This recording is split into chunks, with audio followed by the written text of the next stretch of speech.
All right, so retrosynthesis is just the technique of working backwards. So in fact, I would kind of encourage you never to use the word retrosynthesis because it's confusing. I would just say we're working backwards from the product. The only reason I'm even mentioning that term is because your instructor is going to use it, and you need to know what they mean by that. When they're using retrosynthesis, they're using it to solve a synthesis problem, and they're working backwards from the product. Let's say something else about this. The way I wrote this retrosynthesis is not the way your instructor would write it. So let's see how your instructor would write this.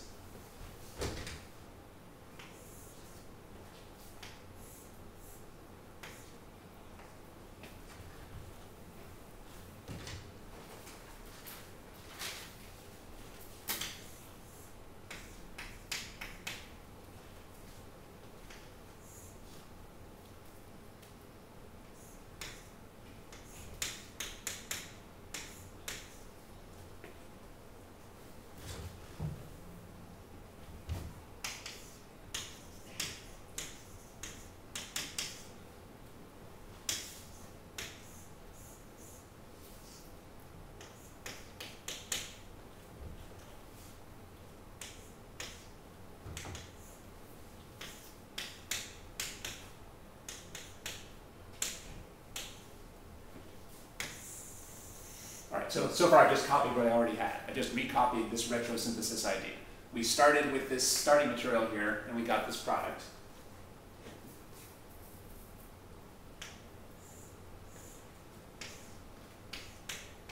Now I'm going to write it the way your instructor would write it.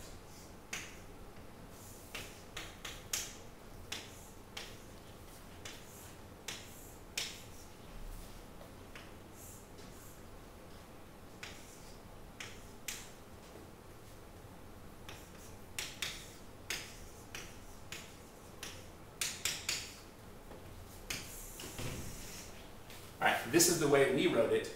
This is the way your instructor would write it. Okay, so your instructor would use a double-headed arrow like this.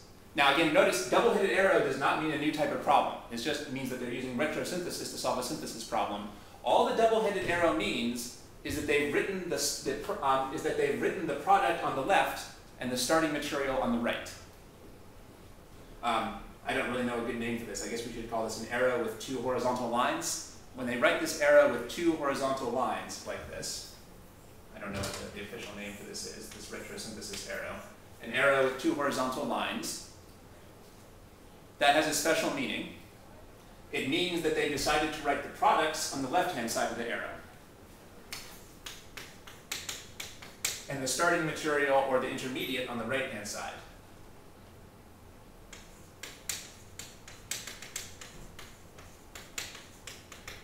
This is not the starting material that we started with originally, but this is the starting material for this step, one of the starting materials for this step. All this arrow with the two horizontal lines means is that they decided to write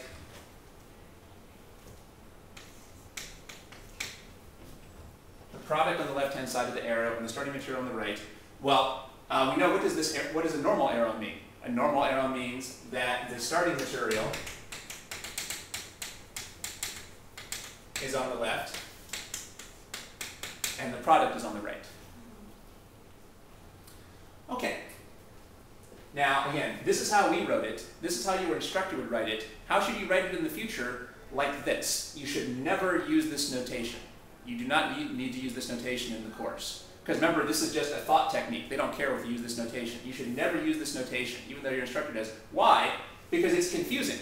Because we're not used to having the products on the left. Right? All this time we've been having products on the right. If we suddenly start putting the products on the left, we're just going to get confused by that. Instead, write the product on the right.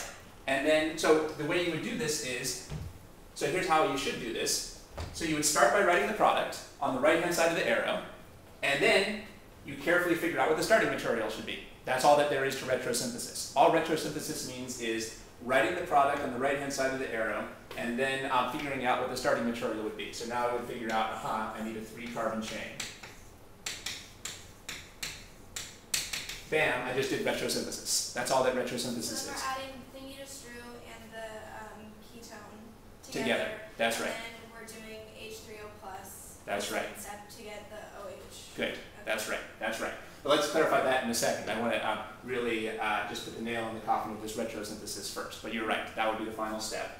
Okay, now what I just did is not the way your instructor would write it. The way your instructor would write it is like this. Your instructor would say, aha, here's the product, and then he would say, gee, what starting material does this come from? And then he would write the starting material over here. He would say, aha, I need a 3-carbon chain. So here's the Grignard that I would need. So that's how your instructor would do retrosynthesis. But again, that's not how you should do retrosynthesis because it's confusing for a beginning student to put the product on the left. So that means you should never use this arrow with the 2 horizontal lines. The only reason I even mention this is so you know what the heck is happening when your instructor does this. Even when you're taking notes. Last night in our review session, I didn't know why she was using that. That's right. Yeah, absolutely, it is confusing. So so what should you do when your instructor does this? Well, after the session, you should go back and rewrite everything like this. If your instructor uses these arrows, after the session, you should go back and rewrite everything with the products on the right and the starting material on the left, because that's just easier for a beginning student to understand. This is complicated enough the way it is. Okay, so again, this does not indicate a new type of problem. It just is a thought technique for solving synthesis problems. And we're actually not going to use this notation. We just need to know what it means when your instructor does it. Instead, when we're doing retrosynthesis, we'll just work from right to left. We'll just work from right to left. So make sure that you write your product on the right-hand side of your piece of paper. So there's plenty of room for you to put the starting materials to the left of it. And that's the way you should do your retrosynthesis. Okay, and now I think we can put together what our reagents have to be, like we wanted to do. So what are we going to add in the first step?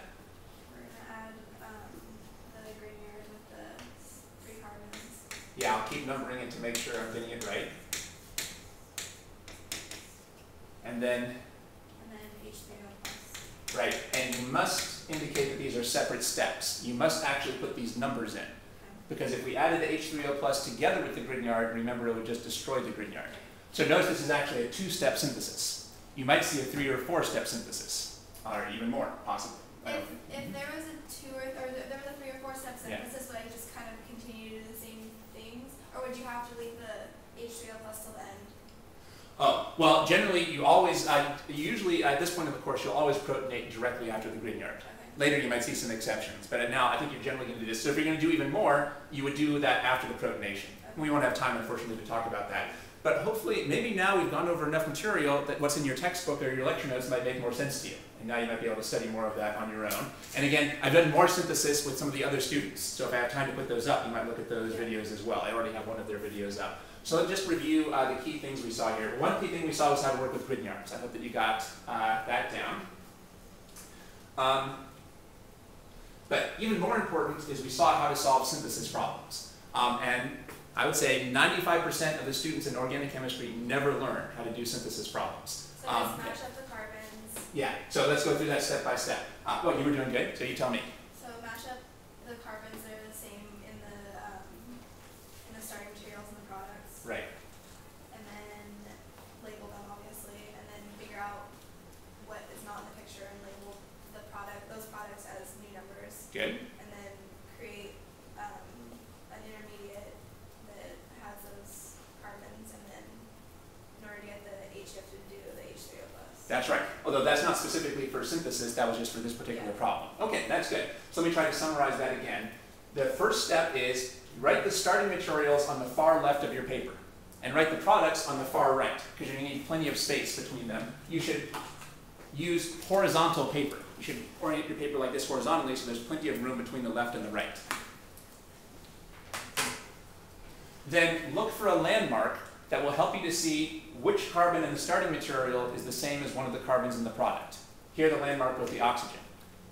To see which carbon in the starting materials is the same as the carbon in the product, and then give those the same number. If you see a carbon that's the same in both the starting materials and the product, give them the same numbers. All the carbons that are the same in the starting materials and the product, give them the same numbers. And then we put in these additional numbers for the new carbons that were coming in. So generally number every carbon that seems like it will be helpful. Now that's a very difficult step. It might take you 15 or 20 minutes to do that. So take your time with that numbering. Also, you never know for sure if your numbering is right. You're really just taking a guess. So if you try numbering a certain way and it's not working, you might have to give up and try something else. But you have to take a guess as to the numbering. This is right because they're both methyl groups. Right. And then in that picture they're also both methyl groups, and we're not adding any carbons in between by Right. breaking it, so I know. That's right. We were pretty confident. The problem is, though, sometimes it seems like you're pretty sure carbons are the same, and maybe you're missing something, because after all, there are going to be changes happening in this reaction. So you have to keep in the back of your mind, numbers are tentative. They might turn out not to be working, but you still have to use them. Yeah. All right, then try to identify which carbons are changing, and be as specific as possible about how they're changing. Try to identify exactly which bonds are breaking and exactly which bonds are forming. Here we showed that this pi bond was breaking, so I put a squiggle on it. And we have to show that the bond between the 1 and the 4 was breaking, so I put a squiggle there. So put squiggles on the bonds that are forming or breaking. All right,